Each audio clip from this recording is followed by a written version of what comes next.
بسم اللہ الرحمن الرحیم نحمدہ و نصلی علی رسولہ الکریم اما بعد۔ قربانی کورس کا 21واں عنوان ہے قربانی کے دن، یعنی قربانی کتنے دن ہو سکتی ہے۔ تو اس کی تفصیل یہ ہے کہ قربانی کے صرف 3 دن ہیں، 10 ذی الحجہ، 11 ذی الحجہ اور 12 ذی الحجہ۔ ان 3 دنوں کے اندر ہی قربانی ادا کی جا سکتی ہے، ان 3 دنوں سے پہلے یا بعد میں قربانی ادا نہیں ہو سکتی۔ جو پہلا دن ہے 10 ذی الحجہ کا دن، اس میں اگر دیہات ہے جہاں پر عید کی نماز نہیں ہوتی تو صبح صادق کے وقت سے قربانی کا وقت شروع ہو جائے گا، اور اگر شہر ہے یا بڑا گاؤں ہے جہاں پر عید کی نماز ہوتی ہے تو 10 ذی الحجہ میں عید کی نماز کے بعد سے قربانی کا وقت شروع ہو جائے گا۔ اور جو آخری دن ہے 12 ذی الحجہ، 12 ذی الحجہ کی مغرب تک قربانی کا وقت ہے، 12 ذی الحجہ کی مغرب کے بعد قربانی کا وقت ختم ہو جائے گا۔ ان 3 دنوں میں جو پہلا دن ہے 10 ذی الحجہ، اس میں قربانی کرنا یہ افضل ہے، اور 11 اور 12 کو بھی قربانی کرنا جائز ہے۔ ان 3 دنوں کے درمیان میں جو راتیں آ رہی ہیں ان راتوں میں بھی قربانی کرنا جائز ہے، لیکن جب روشنی کا صحیح انتظام نہ ہو اور جانور کو ذبح کرنے میں دشواری ہو تو پھر رات کو ذبح کرنا، رات کو قربانی کرنا یہ بہتر نہیں ہے۔ صحیح روشنی کا انتظام ہو، آسانی سے ذبح کیا جا سکتا ہو تو پھر رات کو بھی ذبح کرنے کی اجازت ہے۔ تو جتنے جمہور علماء ہیں ان کے نزدیک قربانی کے صرف یہ 3 ہی دن ہیں، اور اس کی دلیل یہ ہے، بخاری شریف میں حضرت سلمہ بن اکوع رضی اللہ عنہ کی روایت ہے کہ نبی صلی اللہ علیہ وسلم نے فرمایا کہ تم میں سے جو بھی شخص قربانی کرے تو وہ 3 دن جب گزر جائیں تو اس کے بعد اس کے گھر میں گوشت میں سے کوئی چیز باقی نہ رہے۔ یہ شروع میں آپ صلی اللہ علیہ وسلم نے حکم دیا تھا کہ 3 دن تک گوشت رکھنے کی اجازت ہے، اس کے بعد گوشت رکھنے کی اجازت نہیں،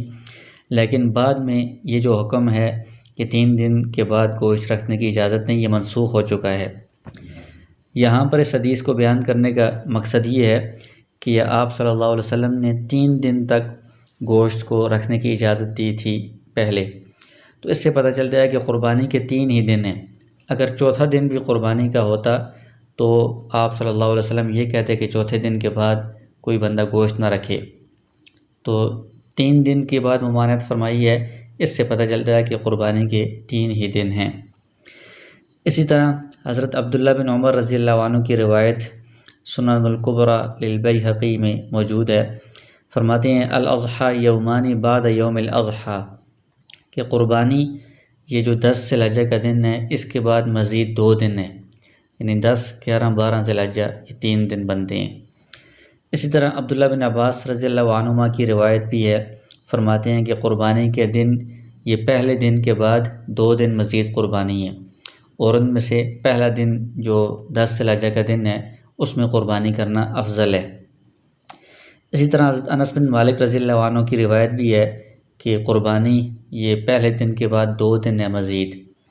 حضرت علی رضی اللہ عنہ کی روایت بھی ہے کہ النحر 3 ایام، کہ جو قربانی ہے وہ 3 دن ہے۔ تو ان ساری روایات سے پتہ چلتا ہے کہ قربانی کے 3 ہی دن ہیں، 3 دن کے بعد قربانی کرنے کی اجازت نہیں ہے۔ بعض حضرات یہ کہتے ہیں کہ قربانی کے 4 دن ہیں، یعنی ان 3 دنوں کے بعد مزید 1 دن 13 ذی الحجہ کا جو دن ہے وہ بھی قربانی کے ایام میں شامل ہے، اور وہ ایک حدیث سے استدلال کرتے ہیں۔ مسند احمد کی روایت ہے حضرت جبیر بن مطعم رضی اللہ عنہ کی کہ نبی کریم صلی اللہ علیہ وسلم نے ارشاد فرمایا کہ تمام ایام تشریق یہ ذبح کے دن ہیں، قربانی کے دن ہیں۔ تو وہ کہتے ہیں کہ ایام تشریق یہ 13 ذی الحجہ تک ہیں، تو اس سے پتہ چلتا ہے کہ 13 ذی الحجہ کا جو دن ہے یعنی قربانی کے چوتھا دن، یہ بھی قربانی کے دنوں میں شامل ہے۔ تو جمہور علماء کہتے ہیں کہ نہیں، قربانی کے 3 ہی دن ہیں۔ یہ جو روایت ہے اس کے جواب میں جمہور علماء یہ کہتے ہیں، پہلا جواب تو یہ ہے کہ یہ روایت منقطع ہے۔ منقطع کا مطلب یہ ہے کہ اس کی سند میں درمیان میں ایک راوی موجود نہیں ہے، یعنی راوی بیچ میں سے گرا ہوا ہے۔ جبیر بن مطعم رضی اللہ عنہ صحابی ہیں، ان سے روایت کرنے والے سلیمان بن موسیٰ ہیں،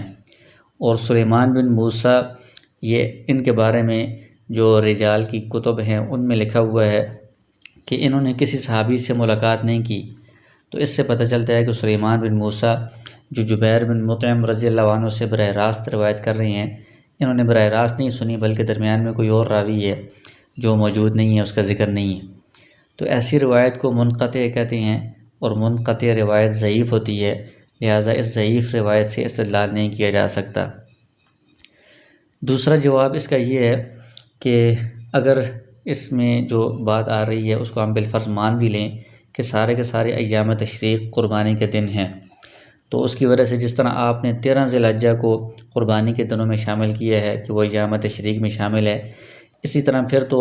9 ذی الحجہ کو بھی قربانی کے دنوں میں شمار کرنا چاہیے، کیونکہ 9 ذی الحجہ کا دن بھی ایام تشریق میں سے ہے۔